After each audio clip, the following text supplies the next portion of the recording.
Buenos días para todos. Estamos muy contentos de estar con ustedes. ¿Me están escuchando bien, verdad? Sí, bueno, hermano. un abrazo para todos y no voy a decir nombres porque habría que decir muchos nombres, pero no puedo dejar de saludar a don David, a doña Lourdes, a Daisy, a Elba, y bueno, seguiría la lista porque ahí tengo a Argentina, tengo a Eliseo, y bueno, y si seguimos los nombres, a Francisco y a David, así que podríamos seguir con los nombres de Rivera Carson, Nelda Rivera, Andrea Ardon, y seguimos ahí muchos nombres. Vamos a leer la palabra del Señor en Lucas capítulo 8, empezando en el verso 22. Lucas capítulo 8, versículo 22.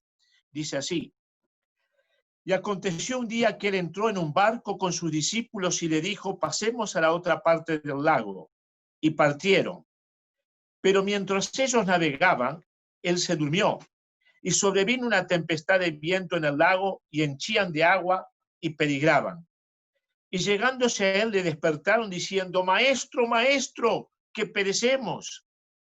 Y despertado él, increpó al viento y a la tempestad del agua, y cesaron, y fue hecha bonanza. Y les dijo: ¿qué es de vuestra fe? Y atemorizados se maravillaban, diciendo los unos a los otros: ¿quién es este que aúna los vientos y el agua manda y le obedecen? Y navegaron a la tierra de los Gadarenos, que está delante de Galilea. Oremos. Padre bendito, una vez más te damos gracias por este privilegio de abrir tu palabra. Señor, pedimos que tú nos bendigas en la meditación, que tú bendigas a cada hermano y a cada hermana en Honduras que están escuchando este mensaje. Y gracias, Señor, por esta oportunidad de estar en la cena del Señor. Y gracias por esta oportunidad de alabar su nombre. Señor, bendice a cada creyente, bendice a cada oyente, para la gloria del Señor Jesús, en su santo nombre. Amén. A este capítulo lo llamamos cuando parece que el Señor Jesús está durmiendo. Hermanos y hermanas, estamos en el medio de una tormenta. Una tormenta cuando estamos en casa puede ser peligrosa, como en Texas, donde tenemos tornados. Ustedes se acuerdan bien del huracán Mitch. Pero un temporal en el medio del mar no solamente es peligroso, sino que nos asusta y nos llena de temor. En Mateo capítulo 8, que es la otra porción, junto con Marcos capítulo 4, que nos dicen la misma historia, leemos que un escriba le dijo al Señor: Maestro, te seguiré a donde quiera que vayas. Para los discípulos, seguir al Señor por los caminos conocidos de Galilea era fácil. Pero cuando estamos en el medio del mar y las orillas están lejos, el mar es muy profundo y la tormenta se desata, entonces las cosas cambian. Que yo me acuerdo, yo estuve solamente una vez en una tormenta bastante fuerte en el mar. Estaba en Rusia y estábamos yendo hacia Moscú, y una tormenta realmente que no se podía ir de un piso a otro por la escalera sin temor y peligro de caerse de tanto que se movía. Pero ellos estaban acostumbrados a esas cosas y ni siquiera nos dijeran que iba a venir una tormenta. Así son los amigos de ese país que se llama Rusia. Y bueno, fue un viaje muy interesante y gracias a Dios llegamos bien. Y ahora estamos en una tormenta con este virus. Nuestras vidas han cambiado. No podemos hacer muchas cosas que antes hacíamos. Los abuelos no podemos abrazar o besar a nuestros nietos. Leí un artículo en que decía que vivimos en tiempos de incertidumbre. Y quiero decirle, hermanos, que siempre hemos vivido en tiempos de incertidumbre. Pero el hombre, en su deseo de olvidarse de Dios, se ha convencido que hay tiempos de certidumbre. Pregúntenle a los que han pasado por la guerra civil de España, o las guerras civiles en nuestra querida América Latina, o las Torres Gemelas en Nueva York, si ellos pasaron por tiempos de certidumbre. Esta epidemia nos ha demostrado que esto es así. No hay certidumbre en este mundo. Santiago nos dice que nuestra vida es como una neblina que se aparece por un poco de tiempo y luego se desvanece. Y lo único que hay con certidumbre es el trono eterno de Dios, la fidelidad de nuestro Señor Jesucristo y la santa palabra de Dios. Supongo que los discípulos, cuando comenzó la tormenta en el mar, creyeron que ellos se podrían arreglar solos. Después de todo, tenían experiencia de muchas tormentas. Y así también lo hacemos nosotros.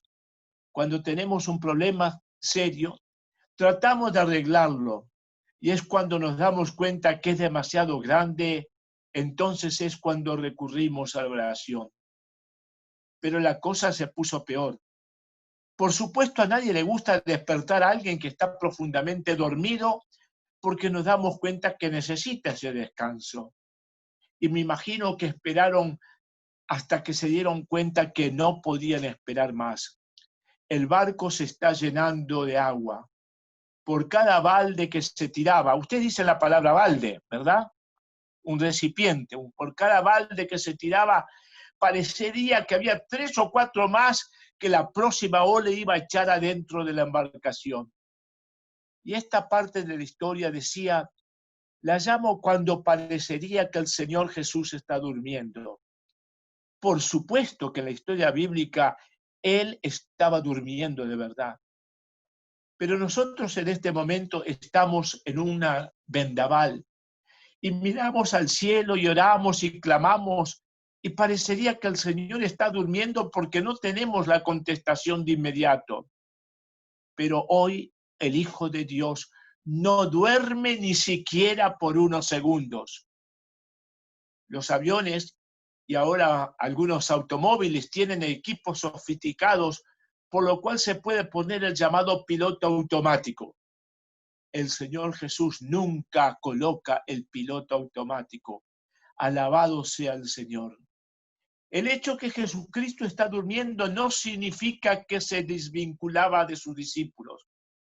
Por el contrario, si Él no estuviera durmiendo, quizás nunca hubiéramos tenido esta hermosa historia y no podríamos tener estas preciosas lecciones.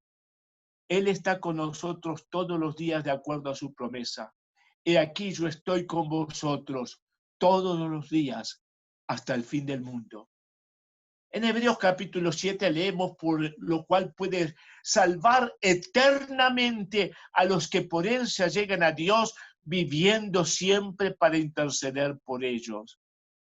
Qué preciosas son para nosotros las palabras de los Hechos capítulo 2, donde David dice, hablando del Todopoderoso, veía yo al Señor siempre delante de mí, porque está a mi diestra, no seré conmovido. David se dio cuenta que el Señor estaba delante de él para guiarlo y a su lado derecho para sostenerlo. ¿Cómo podría él caerse si el Señor lo estuviera sosteniendo? ¿Cómo podía el gigante Goliat herir a David si el Señor estaba delante de él protegiéndole como si fuera un escudo impenetrable? Hermanos, hermanas, Goliat no podía herir a David con sus armas porque el Señor estaba delante. Y lo mismo nosotros tenemos su protección. Nos preguntamos si esa tormenta que pasó fue algo que sucedió, diríamos, por casualidad, o fue algo que Dios en su divina providencia permitió para que los discípulos aprendieran una lección importante. Y yo creo que esto último es la respuesta. Como consecuencia de esto, los discípulos van a adquirir un conocimiento del Señor Jesús con una profundidad nunca antes conocida. Notemos varias cosas que Jesucristo no dijo ni hizo. No dijo cuando lo despertaron, ustedes se arreglan como puedan. No dijo, este problema es demasiado grande para mí.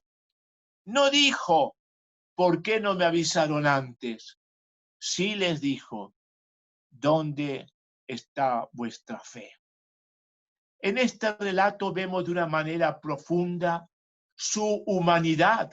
Estaba profundamente dormido a pesar de la tormenta, a pesar de todo el movimiento, a pesar del ruido, a pesar de la conversación de los discípulos entre ellos. Estaba profundamente dormido y aquí vemos su perfecta humanidad. Pero vemos su divinidad cuando él se para y reprime al mar y al viento, mostrando que tiene control absoluto de la fuerza de la naturaleza. Y nos preguntamos, ¿por qué el Señor permite estas dificultades en nuestras vidas? Es que es por medio de estas pruebas que asimilamos lo que de otra manera no aprenderíamos. Experimentamos que nuestra confianza tiene que estar en el Señor, que aunque nuestra fe esté oscilando, tiene que aferrarse en la persona del Señor Jesús. Él dijo a sus discípulos, no os dejaré huérfanos, vendré a vosotros. Pero hay un detalle que ha despertado mi curiosidad. ¿Por qué el Señor se durmió cuando al parecer ninguno de los otros en la embarcación hizo lo mismo? Y la respuesta obvia es porque él estaba cansado. Pero varias veces he pensado que es posible que los discípulos, al estar tan ocupados con sus cosas y la navegación, no le dirigieron la palabra por un buen rato. Es casi como si hubieran olvidado que él estaba allí. Un familiar mío tenía la costumbre que si estaba en una reunión y nadie decía nada por unos minutos, se quedaba dormido. A algunos de ustedes les pasa lo mismo, quizás. Y es posible que algo así sucedió. El texto bíblico no nos enseña esto, pero es una posibilidad. Y creo que en nuestras vidas muchas veces estamos tan ocupados con tantas actividades que nos olvidamos de prestarle atención al Maestro. Notamos que el Señor se durmió. En Juan capítulo 4, en la historia de la mujer samaritana, se nos dice que estaba cansado del camino. Allí también se nos muestra que tuvo sed. En Mateo capítulo 4 leemos que tuvo hambre. En todo fue semejante a nosotros, pero sin pecado. El Salmo 43 es uno de los llamados de los hijos de Coré. El escritor sagrado está en una situación crítica. Está en un país en una situación desesperada y en el verso 17 se dice, todo esto nos ha venido y no nos hemos olvidado de ti. Hemos seguido siendo fieles, viene a decir. Y en el verso 22 leemos, pero por causa de ti nos matan cada día. Somos contados como ovejas para el matadero. Y este verso es el que cita el apóstol Pablo en Romanos capítulo 8. Y en el versículo siguiente de Salmo 43 leemos, despierta. ¿Por qué duermes, Señor? Despierta, no te alejes para siempre. Parecería que el escritor del Salmo piensa que es como si Dios estuviera dormido y lo quiere despertar. El pensamiento del Salmo 21 cambia y en el verso 3 y 4 leemos, no dará tu pie al resbaladero, ni se dormirá el que te guarda. He aquí, no se adormecerá, ni dormirá el que guarda a Israel. Nuestro Dios no tiene que ser despertado para defendernos. Dice la palabra, no se adormecerá ni se dormirá. Ni siquiera se adormecerá, es decir, ese estado que entramos cuando estamos para dormirnos. ¿Se acuerdan del profeta Elías con los profetas de Baal? Y gritaban y se lastimaban para que sus dioses le respondieran y había un silencio total. Elías entonces, con mucha ironía, se burla de esas divinidades falsas y les dice: gritad en alta voz, porque Dios quizás está meditando o tiene algún trabajo o va de camino, tal vez duerme y hay que despertarle. Hermanos y hermanas, nuestro Dios, amado y bendito, no tiene que ser despertado. Queridos hermanos, tengo buenas noticias. El Señor Jesús está en el barco de nuestras vidas y Él siempre está en perfecto control. Él lo sabe todo. Conoce la velocidad del viento que nos azota. Sabe el tamaño de las olas que nos atacan. Está al tanto mejor que un GPS del lugar exacto donde estamos.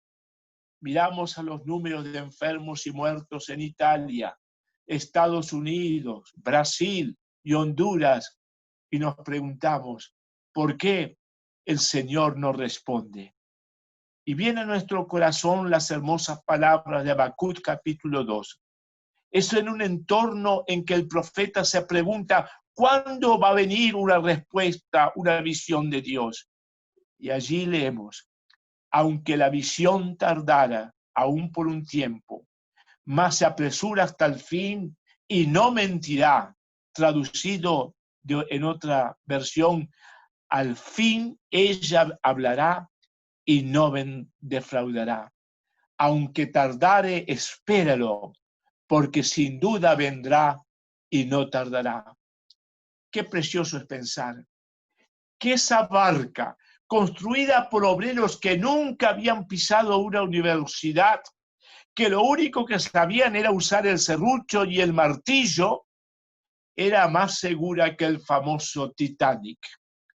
En la construcción del Titanic habían trabajado sin duda los mejores ingenieros de las Islas Británicas. Tenían la última tecnología que estaba disponible en ese momento. En la barca que estamos hablando, no hubo ingenieros ni alta tecnología, pero allí estaba presente el Señor Jesucristo. Y esa embarcación era absolutamente insumergible porque el Hijo de Dios estaba allí. Aquel que vino no para morir ahogado en el mar de Galilea, sino para dar su vida en una cruz de Jerusalén. El plan de Dios no lo iba a cambiar una tormenta 2000 años atrás y tampoco ahora. Una creyente española en el medio de la crisis que se llevó a más de 28.000 personas dijo: tenemos que dejar de concentrarnos en contar cuerpos muertos y contar nuestras bendiciones. La palabra de Dios nos da grandes promesas. En Isaías 43, cuando pasares por las aguas, yo seré contigo y por los ríos no te anegarán. Cuando pasares por el fuego no te quemarás ni la llama arderá en ti. Y el Salmo 46 nos habla de una crisis de proporciones catastróficas. Y se nos dice, Dios es nuestro amparo y fortaleza, nuestro pronto auxilio en las tribulaciones. Por tanto, no temeremos, aunque la tierra sea removida, aunque se traspasen los montes al corazón del mar. Pero volvamos al Evangelio. Y Lucas nos dice, acercándose a él, le despertaron. Qué precioso es pensar que en esa barca, en el mar de Galilea, estaba durmiendo aquel que es el creador de los cielos y de la tierra. Un lago, le diríamos nosotros. Si me acuerdo bien, tiene unos 11 kilómetros de ancho y 23 kilómetros de largo. Y allí estaba descansando aquel de quien se nos dice en Colosenses capítulo 1. Él antecede todas las cosas, y en él todas las cosas subsisten, por cuanto agradó al Padre que en él habitase toda plenitud. Me imagino a los discípulos, no dan abasto con los baldes para tirar todo el agua que está entrando. Quizás uno grita, no podemos esperar más, tenemos que despertar al Maestro. Y lo hacen, y dice, maestro, que perecemos. Es decir, nos vamos a morir. En el versículo 23 nos dicen que peligraba. Estaban en un peligro real. Un evangelio nos dice que el barco se anegaban. Y llegamos y dice, y despertando él. Mateo nos dice, entonces levantándose, él reprendió a los vientos y a la mar. Una de las primeras cosas que aprendí, que cuando se está en una embarcación con mar agitado, no hay que pararse, a menos que uno tenga experiencia. Y el Señor se levanta, a pesar que el barco se tambalea para todos lados por las olas. A sus mandatos, la ola que iba a golpear el barco como un martillo gigante se detiene, y esa ola que iba con toda su fuerza contra el barco, yo la veo como que queda paralizada y baja lentamente, bien lentamente, como cuando tomamos un helado. Ustedes dicen helado, ¿verdad? En Honduras, un helado. ¿Vieron cuando uno está tomando un helado y se empieza a derretir? ¿Verdad? Y que uno tiene problemas para que no perderlo, ¿verdad? Y bueno, esa ola se empezó a derretir como un helado. Y observen que el Señor no hace ni dice lo que haríamos nosotros. El Señor no le dijo, déjenme dormir, que estoy muy cansado. Él contesta de inmediato el pedido de ellos. Y nosotros que hoy estamos en el barco, en el medio de la tormenta, tenemos una promesa en Hebreos capítulo 4, porque no tenemos un pontífice que no se pueda compadecer de nuestras flaquezas. Lleguémonos pues confiadamente al trono de la gracia, para alcanzar misericordia y hallar gracia para el oportuno socorro. Y las palabras de Juan capítulo 15. Si estuvierais en mí y mis palabras estuvieren en vosotros, pedid todo lo que quisierais y os será hecho. Miren las palabras. Fue hecho bonanza. Estamos prontos para la bonanza. La esperamos y va a llegar. Vamos a volver a estar juntos y alabar al Señor. El diccionario nos define bonanza como tiempo tranquilo en el mar. No hay viento, no hay oleaje. Pero en el versículo 25 se nos dice que el Señor les hace una pregunta. ¿Qué es de vuestra fe? ¿Qué es de vuestra fe? Y en Marcos capítulo 4 la pregunta es, ¿por qué estáis amedrentados? Y la segunda interrogante es, ¿cómo no tenéis fe? Matthew Henry nos dice, el Señor no los reprende por disturbarlo, o sea, por despertarlo, pero por el hecho que ellos estaban disturbados con sus temores. Y cuando estamos con miedo y atemorizados, qué fácil es tener falta de fe. ¿Será posible que el Señor Jesús les está diciendo, aunque ustedes no me hubieran despertado, el barco podría llegar a su destino? ¿Qué les parece, hermanos? ¿Será posible que el Señor les está insinuando, aunque ustedes no me hubieran despertado, el barco podría llegar a su destino? Yo no vine a este mundo para morir en un naufragio, vine para morir en una cruz. Yo no creo que el Señor Jesús les está diciendo, también ustedes podrían haber parado la tormenta. El Señor nunca les había dado autoridad sobre los vientos y las olas del mar. Pero una cosa que nos llama la atención es que en el capítulo 4 de Marcos se nos dice en el verso 38, y estaba en la popa durmiendo sobre un cabezal. Nosotros diríamos sobre un almohadón. Y le despertaron y le dijeron, maestro, ¿no tienes cuidado que perecemos? Ahora, hermanos, esta es una grave acusación. Le están diciendo al Señor, ¿no te importa que estamos en peligro de morir? ¿No te importa? Y esto es una acusación, yo diría, insolente. impertinente, desfachatada, fuera de lugar. Cuando estamos en situaciones críticas es muy fácil perder control y decir lo que nunca tendríamos que decir. Jamison y sus colaboradores dicen, la falta de fe y el miedo les hace desubicarse para hablar de esa manera al Rey de Gloria. La pregunta también sugeriría que están más preocupados en lo que les pueda pasar a ellos que lo que le pueda pasar al Señor. Fíjense en que eso dice, Señor, ¿no te importa que estamos en peligro de perecer? Qué preciosa las palabras de Juan 14. No se turbe vuestro corazón ni tenga miedo. Otra traducción nos dice, no se turbe vuestro corazón ni se acobarde. Y antes el mismo Señor Jesús les ha dicho, mi paz os dejo, mi paz os doy. Marcos nos enseña, y levantándose increpó al viento y dijo a la mar, calla, o sea, enmudece. Mateo insiste en el movimiento de las olas y no menciona el viento hasta el final del relato. Y los discípulos están con gran miedo. Unos minutos antes le tenían miedo a la tormenta, ahora tienen una sensación de la grandeza y majestad del Señor Jesús y dicen, ¿quién es este que aún el viento y el mar le obedecen?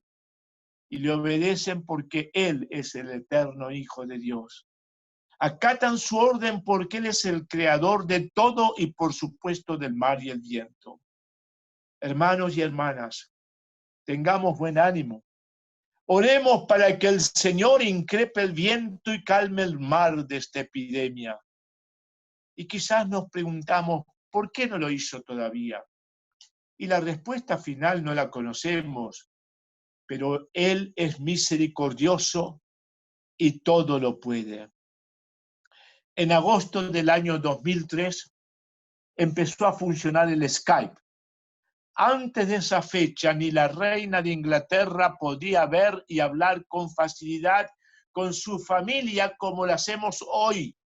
Antes de 2003, 17 años atrás, ni la reina de Inglaterra podía hablar y comunicarse como usted se está comunicando. El domingo pasado estuve predicando en una ciudad entre Uruguay y Brasil. Estábamos hablando a 8.000 kilómetros de distancia. Y gracias a Dios que ese virus no llegó hasta el tiempo en que tenemos el Skype, el WhatsApp, y los muchachos jóvenes me dirán una cantidad de nombres que yo no conozco.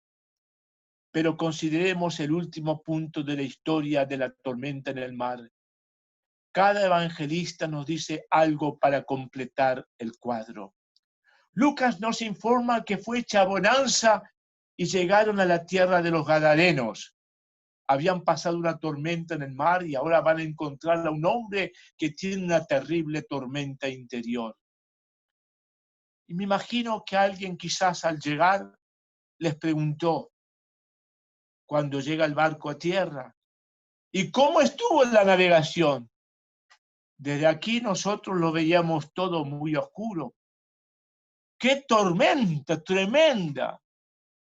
Tuvimos una tormenta aquí anoche, lluvia pero nada más, muchos relámpagos.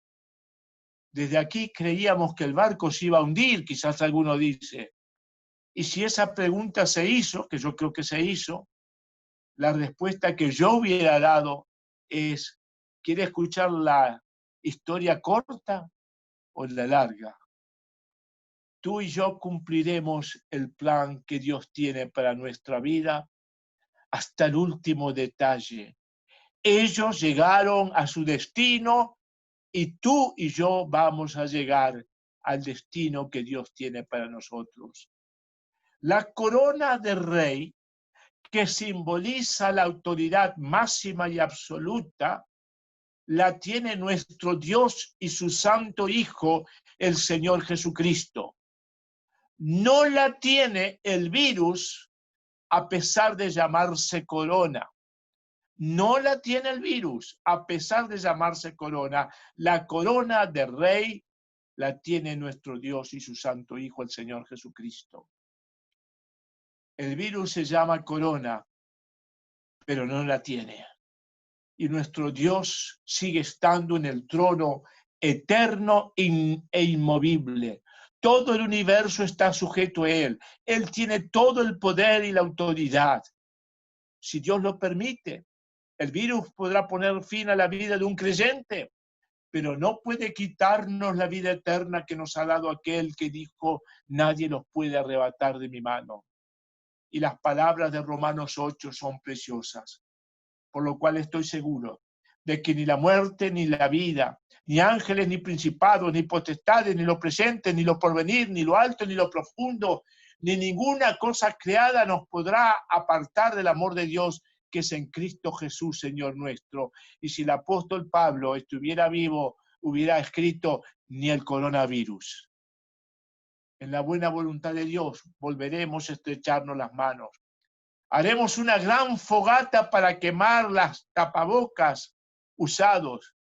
Nos daremos un abrazo. Haremos salidas a un parque todos juntos y comeremos todos juntos en Valle de Ángeles. Es en el medio de esta tormenta, una tormenta brutal que está a punto de naufragar, que el apóstol Pablo en Hechos 27 se nos dice, Dios te ha dado todos los que navegan contigo. Por tanto, hombres, tened buen ánimo, porque yo confío en Dios que será así como me ha dicho. Hermanos, en las palabras de aquel himno, aunque ruja la tormenta de mi vida en derredor, al amparo de las rocas salvo estoy. Si la tempestad aumenta, no tendré ningún temor, al amparo de las rocas salvo estoy. Y el coro dice, al amparo de la roca salvo estoy, al amparo de la roca salvo estoy. Si conmigo está el Señor, no tendré ningún temor, al amparo de la roca salvo estoy. Quizás alguien que nos escucha dice, pero yo no tengo esa fe que tiene usted, a mí me cuesta creer. La fe viene por el oír, y el oír de la palabra de Dios. El Señor Jesús murió en una cruz de vergüenza por nuestros pecados, por nuestras culpas. Esa sangre derramada tiene el poder de limpiar todos nuestros pecados.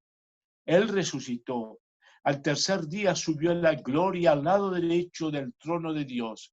Y Él dice, el que oye mi palabra y crea el que me ha enviado tiene vida eterna y no vendrá condenación, sino que pasó de muerte a vida.